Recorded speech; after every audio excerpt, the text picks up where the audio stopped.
امام ابو حنیفه ویلي چې په شریعت کې د زنا سزا نشته بلکې زناکارانو ته د بې عقلۍ سزا ورکول کیږي. دا ځکه چې که کوم شخص په داسې ځای کې زنا کوي چې هلته یې 4 نارینه یا ته ښځې ویني نو دا سړی احمق دی. ځکه هیڅوک په داسې ځای کې زنا نه کوي چې رسوا شي. او که احیانا د رسوا کېدلو ویروي د دومره ډیرو کسانو په شتون کې نه رسوا کیږي چې په محکمه کې د شاهدي ورکولو شرایط پوره کړي وي. یو ځل امام ابو حنیفه په لار روان دی، ګوري چې خلکو یو سړی رانیولی او وهي. امام ابو حنیفه پوښتنه وکړه چې دا ولې وایي؟ کارجنو خلکو ورته ویل چې له ده سره مو د شرابو بوتل ګیر کړ نو د شراب څکلي دي ځکه یې وهو. امام ابو حنیفه ورته ویل چې تاسو ټولو سره د زنا اسباب شته نو تاسو هم زنا کړې ده، باید سنګسار شئ. خلکو چې دا خبره واورېدله سړي بخښنه وغوښته او په خپله مخه روان شول.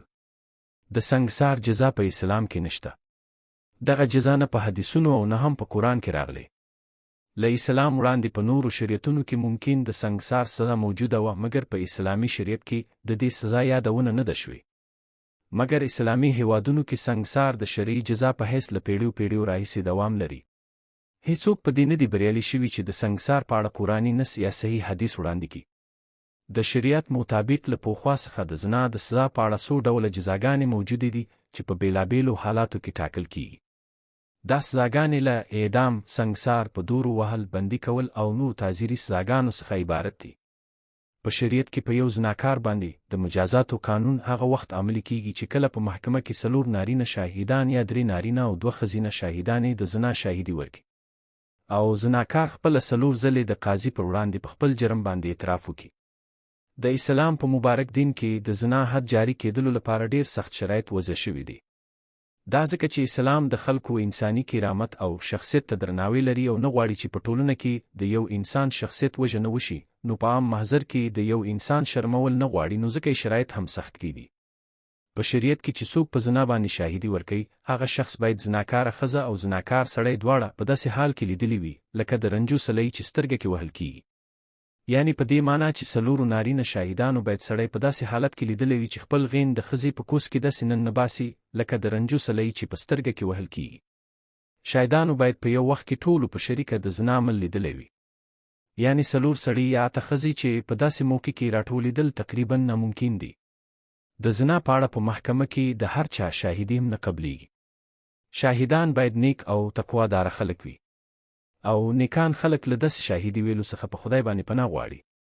د سنګسار په اړه حدونه خلکو ټاکلي او هغې ته یو لړ قوانین جوړ کړي.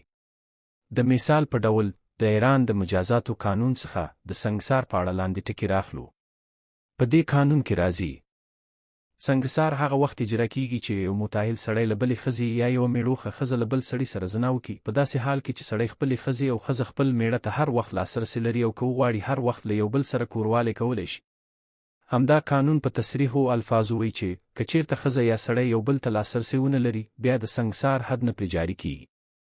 مثلا که چیرې سړی مسافر وي یا په زندان کې وي او یا د نورو عاملو له امله له خپلې ښځې سره کوروالی نشي کولی او په زنا کې ولویږي، نو د سنګسار پر ځای نورې تعزیري سزاګانې ورکول کیږي.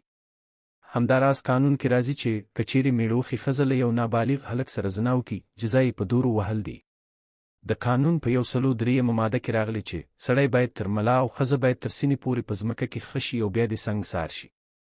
که چیرته ښځې یا سړي خپله په زنا باندې اقرار کړی وي او د سنګسارېدلو په وخت کې له کندې څخه راوځي او وتښتېږي، نو بیا دې نه رانیول کیږي او پرې دې ښودل شي، په خپله مخه لاړ شي. او که چیرته په زناکار باندې شاهدانو شاهدي ورکړې وه او بیا د حد جاري کېدلو په وخت د سنګسار له کندې څخه وتښتې، نو بیرته دې راونیول شي او په کنده کې دې ودرول شي او بیا دې پرې د کاڼو باران شروع شي.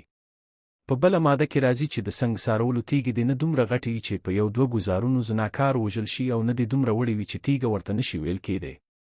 په ایران کې د سنګسار سزا هم دومره جدي نه نیول کیږي. یوازې د کاغذ پر مخ یې مقررات ټاکلي او هغه هم کله بنده شي او کله یې بیرته قانوني کړي. دا جزاګانې په 1444 لمریز کال کې په رسمي شکل شروع شوې، په 1404 هجري کال کې بندي شوې، وروسته بیا په کمه اندازه قانوني شوې. په 1481 کې قضایه قوې بیرته د سنګسار جزا بنده کړه، وروسته یې د 4 کالو په موده کې بیا شروع کړه. ایران داسې یو هیواد دی چې له افغانستان څخه هر څوک ورغلی هلته یې زنا کړې او بیرته راستانه شوي. په دې معنی چې په ایران کې جنسي ازادي له حده زیاته ډیره ده. په ایران کې وروستیو تحولاتو د زندگی ازادي شعارونو نور هم جنسي ازادي زیاته کړې ده. مګر د سنګسار قانون په ډیرو کمو خلکو عملي شوی. د ملګرو ملتونو د سازمان رسمي شمیرې ښیي چې په ایران کې د سنګسار له قانوني کولو څخه تر 1480 کال پورې چې ټولټال 22 کاله کېږي 110 کسانو ته د سنګسار جزا ورکړل شوې. په ایران کې په لاندې 4 مواردو کې د زنا جزا اعدامول دي: له نسبي خپلوانو سره زنا، له خواښې یا د میرمنې له مور سره زنا، له مسلمانې ښځې سره د غیر مسلم سړي زنا او جنسي تیری.